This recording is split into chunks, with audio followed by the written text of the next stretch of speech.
Buenas tardes. Han pasado bastantes semanas desde que hice un vídeo resumiendo la guerra de Ucrania en general hasta esa fecha. Ya no me acuerdo ni qué fecha era, pero bueno. En cualquier caso es que han vuelto a pasar bastantes semanas y han pasado bastantes cosas en la guerra y por lo tanto parece que conviene hacer una actualización y un informe de situación de cómo está la situación actual, como yo la veo, vamos, obviamente. Dejábamos el vídeo anterior señalando cuál era más o menos la estrategia rusa después de que la contraofensiva ucraniana de primavera-verano fracasase en el sur, en Zaporozhye. Bueno, decíamos entonces que lo que había hecho Rusia era haber estado entrenando tropas en la retaguardia y haber ido poco a poco incorporándolas al frente hasta el punto de que ahora pues seguramente ya tiene superioridad numérica en tropas a lo largo de un frente que es muy largo. Estamos hablando de miles de kilómetros, lo cual es infernal. Mientras que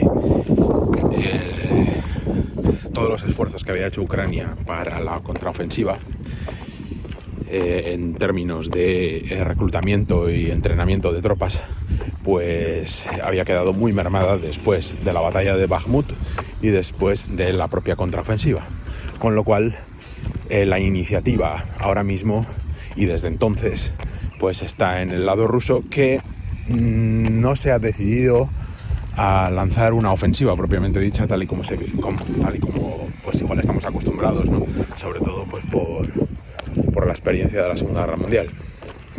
Entonces lo que hay más bien es presión rusa, o como ellos lo llaman, defensa activa, en toda la línea del frente, sobre todo en 5 puntos: en Zaporozhye, en la zona de Avdiivka, en la zona de Bakhmut, en la zona de Krasny Liman y en la zona de Kupiansk.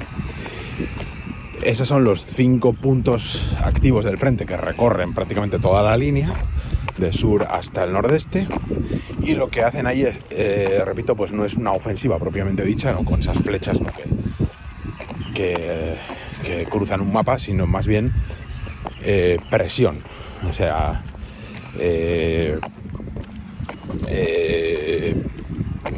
fuego de artillería, ataque a posiciones avanzadas de los ucranianos y poco a poco ir desgastando al ejército ucraniano, que, como saben, pues toda su estrategia a lo largo de la guerra ha sido la de no ceder ni un metro de terreno sin luchar, porque temen, con razón, que metro de terreno que cedan, metro de terreno que no va a volver a Ucrania. Y entonces esa es más o menos la estrategia ucraniana. Ahora bien, como decíamos, el desgaste pues fue terrible en la batalla de Bakhmut y en la contraofensiva, con lo cual ahora están a la defensiva y todavía desgastándose más, porque tienen muchos menos hombres. Buena parte del equipamiento occidental que se había enviado para la contraofensiva y antes pues ha sido destruido, y entonces no le queda más remedio ahora a Ucrania que estar a la defensiva y a expensas de que los rusos decidan dónde se combate, que es sin duda pues una de las grandes ventajas que tiene cualquier ejército a la hora de enfrentarse al otro. Entonces lo que hemos estado viendo es cómo a lo largo de todo el otoño-invierno pues Rusia ha ido escogiendo diferentes puntos donde aplicar presión. Al principio parecía que iba a ser Kupiansk, en el nordeste, ya en la zona de Kharkov, pero luego de repente pues parecía que en Rabotino, o sea en Zaporozhye, donde se había llevado a cabo la contraofensiva, parecía que acumulaban tropas allí, que iban a tirar para arriba otra vez, pero de repente tenemos que los rusos empiezan a poner toda la carne en el asador en Avdiivka, que es esta ciudad satélite a las afueras de Donetsk, que había sido la gran fortaleza que habían ido construyendo los ucranianos con la ayuda de la OTAN durante los 8 años entre el golpe de estado del Maidán y el inicio de la operación militar especial. pues resulta que empiezan ahí a concentrar sus tropas, su artillería y todo, bueno, a centrarse en la captura de esa ciudad. Y después de una serie de peripecias tácticas que, bueno, han sido muy comentadas, como la actuación de las fuerzas especiales rusas a través de una especie de tubería que al parecer pues a los ucranianos se les había pasado por alto, en fin, una serie de maniobras tácticas muy brillantes que les salieron muy bien y acabaron con la toma de la ciudad y con una retirada bastante, por lo que parecía, a pesar de que los mandos ucranianos decían que habían ordenado una retirada ordenada, etcétera. Bueno, las imágenes que se pudieron ver, los vídeos que había, era de que efectivamente pues no había sido nada ordenada, sino que muchas tropas pues salieron de allí pitando como pudieron. Y lo que hicieron las tropas rusas fue, al contrario que habían hecho en otras ocasiones, como en Bakhmut o en Severodonetsk y Lysychansk, fue mantener la presión y seguir avanzando. ¿Para qué? Para no dar oportunidad, para dos cosas: para no dar oportunidad a los ucranianos de volver a reponerse, como en las ocasiones anteriores, y también para alejar lo máximo posible el frente de la ciudad de Donetsk, que había sido bombardeada durante todos estos años, desde Avdiivka, pero también desde el pueblo de Tonenke, que parece que ahora mismo ya está, este pueblo está al oeste de Avdiivka y parece que ya está en manos rusas, o prácticamente en manos rusas, según las últimas informaciones. Y sin embargo, esto no es que sea una ofensiva, me parece a mí, sino que parece que es el resultado de esa presión a lo largo de todo el frente, que en un punto concreto pues ha quebrado. Y entonces, una vez que quiebra ese punto, intentas hacer una explotación. Y la explotación, teniendo en cuenta lo lento que se mueve el frente a lo largo en esta guerra, pues ha sido bastante exitosa para los rusos, y hasta el punto de que el nuevo comandante en jefe de las Fuerzas Armadas de Ucrania, Alexander Syrskyi, pues tuvo que llamar a todas las pocas reservas que ya le quedan a Ucrania, pocas reservas de tropas bien entrenadas, como la mecanizada 47 y el batallón 3, el batallón Azov, ¿no? La brigada número 3, para intentar frenar el avance de los rusos en esa línea de 3 pueblitos que hay al oeste de Avdiivka. Consiguieron hacer unos contraataques que pararon la ofensiva, o las acciones ofensivas rusas en esos tres pueblos. Pero lo que hicieron los rusos, al ver que metían tantas tropas ucranianas a pararlos, fue evidentemente pues retirarse y volver a hacer lo mismo que habían estado haciendo durante toda la guerra, es decir, bombardear otra vez posiciones ucranianas, bombardear hasta reblandecer, por decirlo así, esas posiciones defensivas, y entonces atacar con infantería y con vehículos blindados y tanques. Y ahora, después de unos 10 días, pues parece que esos 3 pueblos otra vez están en manos de los rusos, o a punto de caer a manos de los rusos. Veremos si en este tiempo han conseguido los ucranianos pues establecer fortificaciones más o menos potentes en la siguiente línea defensiva. Obviamente no van a ser tan potentes como las que estaban ya construidas durante estos años, ¿no? Seguramente serán unas fortificaciones pues de circunstancias. Bueno, ha pasado muy poco tiempo y porque hay que utilizar maquinaria, y claro, esa maquinaria obviamente los rusos pues la intentan bombardear, y incluso con aviones, porque esta es otra de las situaciones más o menos nuevas que se han desarrollado desde el último vídeo, y es que a los ucranianos prácticamente ya no les quedan defensas aéreas, y ahora mismo la aviación rusa pues se pasea como Pedro por su casa. que es también una de las razones por las que Avdiivka cayó tan rápido, cuando no debería haber sido así en principio, ¿no? Porque los bombarderos rusos estratégicos pues pudieron bombardear desde el aire todas esas grandes fortificaciones que se habían hecho con hormigón y con todo lo que pudieras tener, ¿no? O sea, pensadas precisamente para aguantar la artillería. Pero claro, ya con bombarderos estratégicos ya más difícil. Una cuestión táctica también de la que se ha hablado estos días es que debido a esta superioridad aérea, pues Alexander Syrski había ordenado enviar sistemas de defensa aérea que estaban defendiendo otras posiciones o defendiendo ciudades, pues al frente, a la línea del frente, para negarles el espacio aéreo a los rusos. El problema que hemos visto con esta acción es que efectivamente pues creo que han derribado un par de cazas Sukhoi 35, pero el problema es que al tener los sistemas de antiaéreos tan cerca del frente, es mucho más fácil que los rusos los encuentren y que los destruyan, y eso es lo que ha ocurrido. Por lo menos han caído un par de baterías Patriot y un par de baterías S-300 en la última semana, y eso es muchísimo. Con lo cual, bueno, supongo que la estrategia de Syrski es la que siempre ha tenido: ganar tiempo. ¿Intentar ganar tiempo para qué? Pues no se sabe muy bien. Yo creo que es más que nada para ver si la OTAN se decide a entrar en la guerra con sus tropas, o si algún país de la OTAN se decide a entrar con sus tropas. Parece que Francia está ahora cacareando mucho con esto. Yo creo que, Macron ha visitado los países bálticos. Yo creo que todo esto son fuegos de artificio. Francia no tiene la capacidad de enviar tropas allí y mantenerlas, y mucho menos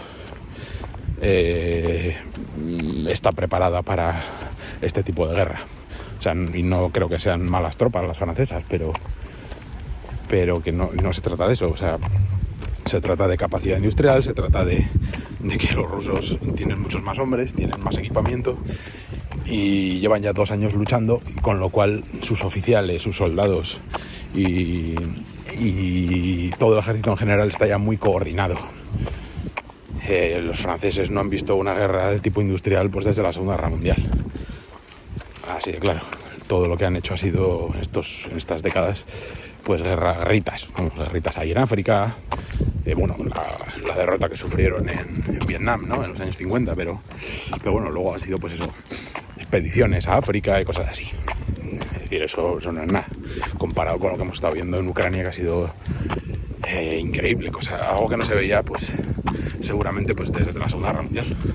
Es una guerra de tipo industrial a muerte, y para la que hay que estar muy preparado. Francia no está preparado para eso, los bálticos ni mucho menos. O sea, la población de los países bálticos, pues no sé si Kiev tendrá seguramente más ciudadanos que los países bálticos, y obviamente pues sus soldados no son 4 y el tambor. Y si yo fuese en los países bálticos, le diría a Macron que mira, mejor no nos metemos en esto, porque no sea que nos diga sí, vamos a apoyar, y no sea que haga como Polonia en 1940, ¿no?, que los franceses y los ingleses dijeron sí, nosotros te apoyamos, y en cuanto entró Hitler, pues resulta que los franceses y los ingleses, declararon la guerra a Hitler, pero no estaban ni muchísimo menos preparados para defender a Polonia, ni para derrotar a Alemania hasta mucho tiempo después. Entonces, pues con esos antecedentes, yo la verdad me quedaría más bien quietito, ladrando si quieres, pero no poniendo en riesgo a mi población. En cualquier caso,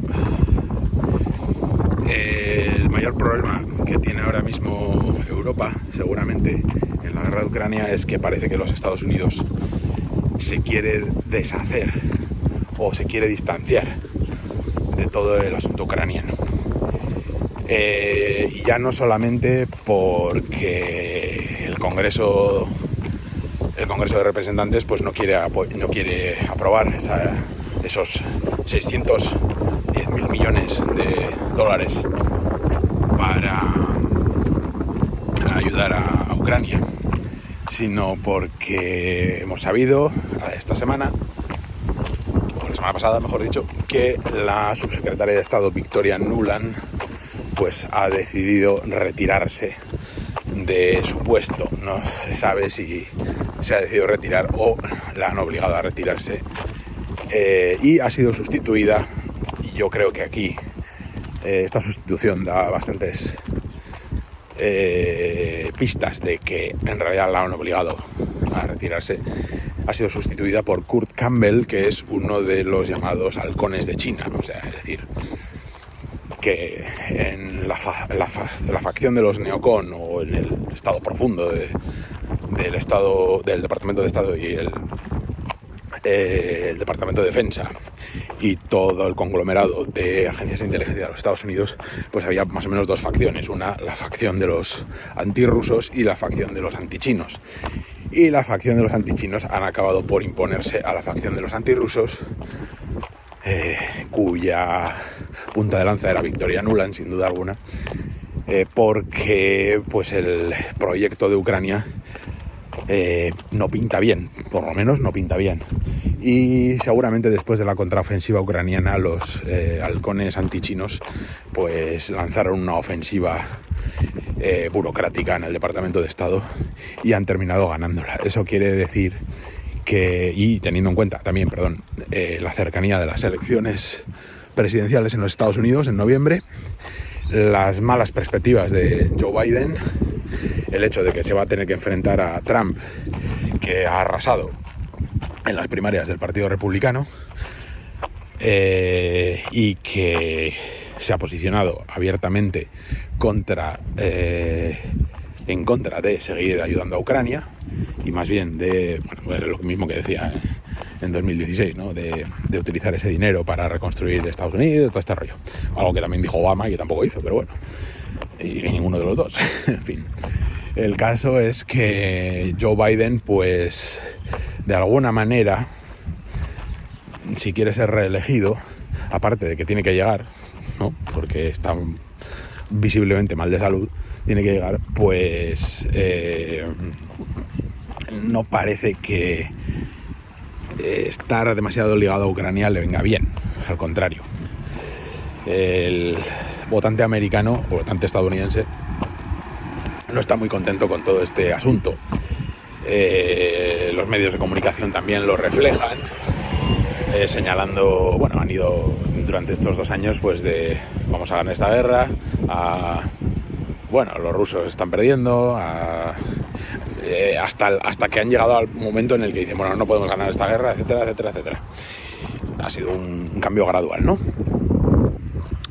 También ha habido un artículo que ha sido muy reseñado por la mayoría de comentaristas, tanto, por lo menos los que yo sigo, tanto en inglés como en español, que es un artículo del New York Times de hace un par de semanas, en el que se hablaba y en el que se reconocía que durante estos 10 años, ¿no?, desde el golpe de estado del Maidán en 2014, resulta que la CIA tenía bases en Ucrania desde las que lanzaba operaciones, digamos que, iba a decir terroristas, pero sí, terroristas, contra las repúblicas de Donetsk y de Lugansk, o si quieren, de las provincias rebeldes o de los oblasts rebeldes de Donetsk y de Lugansk y de la propia Rusia. Y que decía este artículo que estas bases pues ya estaban siendo desmanteladas, o habían sido ya desmanteladas, habían estado en un principio dirigidas directamente por la CIA.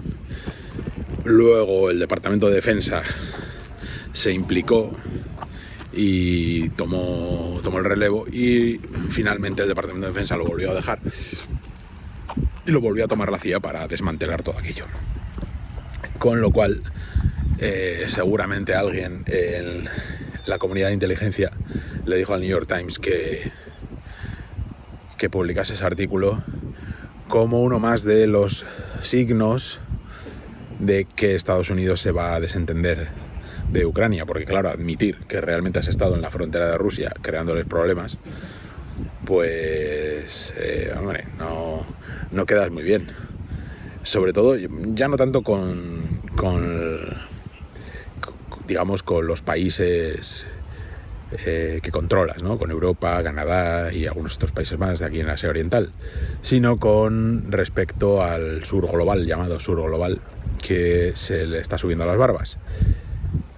Entonces, pues por eso seguramente sea también estén detrás los halcones chinos en esta batalla burocrática por hacerse con los mandos del Departamento de Estado y empezar a olvidarse un poco de Europa y de Rusia y centrar sus esfuerzos en el que sería supuestamente el verdadero enemigo o la verdadera amenaza para la supremacía de los Estados Unidos, que es la República Popular China, que está aquí a 100 kilómetros de aquí. Y como decíamos, el nombramiento de Kurt Campbell como nuevo subsecretario de Estado sería el síntoma más claro de esta reorientación de la política estadounidense y del abandono más o menos de Ucrania. Veremos lo que por lo menos hasta noviembre, veremos qué pasa en noviembre, a ver quién gana y de qué manera. Y entonces pues tendremos respuestas más claras sobre qué nos aguarda en el futuro. También hay que tener en cuenta que ya se acerca la primavera y el verano. Ahora va a llegar la Rasputitsa, que es el periodo en el que gran parte de Ucrania y también de Rusia pues se llena de barro por las lluvias, etcétera, y es más difícil realizar operaciones militares, pero esta Rasputitsa es más corta al parecer que la de otoño. Y en cuanto acabe la Rasputitsa, pues todo el mundo está especulando con la posibilidad de que haya realmente una gran ofensiva en el sentido tradicional militar por parte de Rusia. Veremos dónde, cómo y de qué manera, y si realmente se hace o no. Y veremos si Ucrania aguanta o no puede aguantar o qué ocurre. En fin, pero de momento, para resumir, presión en toda la línea del frente de las tropas rusas en Ucrania, esperando que haya una quiebra en algún punto del frente, como ha ocurrido en Avdiivka. Parece que hay una retirada estratégica, no sabemos, o táctica de Estados Unidos en espera de lo que pueda ocurrir en las elecciones y teniendo en cuenta la batalla burocrática que han ganado los halcones de China contra los halcones antirrusos, y una situación de pánico entre los países europeos que han invertido mucho políticamente, bueno, por lo menos las élites políticas han invertido mucho políticamente en la guerra de Ucrania, y ahora se ven un poco abandonados por Estados Unidos cuando las cosas empiezan a ir mal en el campo de batalla. Y no parece que ningún líder europeo, a excepción quizás pues de Orbán y Fico en Hungría y Eslovaquia respectivamente, pues estén por la labor de llamar al Kremlin y decir: oye, vamos a hablar, no nos pongamos nerviosos, vamos aquí a negociar un poco y tal. No parece que ninguno esté dispuesto a eso, y sobre todo los ingleses están pues muy nerviosos. Parece que son los que se han quedado al mando en Kiev, son los que han ganado también, no hemos hablado de ello, pero son los que han ganado, al parecer, también la batalla burocrática en Kiev entre el presidente Zelensky y el ex comandante en jefe de las Fuerzas Armadas, Zaluzny. Parece que los británicos estaban detrás de Zelensky, han conseguido ganar esa batalla. Zaluzny, después de la destitución, pues se vio solo y al final ha aceptado ser embajador en Londres, y allí supongo que los británicos lo vigilarán muy bien. Con lo cual los británicos están ahora al mando, al parecer, en Kiev. Pero claro, están al mando en un momento en el que las cosas van muy mal en el campo de batalla. Y entonces, pues parece que aún así los británicos pues están intentando azuzar a otros países europeos, como por ejemplo Francia, los bálticos y por supuesto Polonia, que tienen ahora a Donald Tusk y a Sikorski al mando del país, que son fervientes antirrusos. Sikorski, por cierto, es el marido de Anne Applebaum, que es la principal propagandista antirrusa en el mundo anglosajón, una de las principales por lo menos.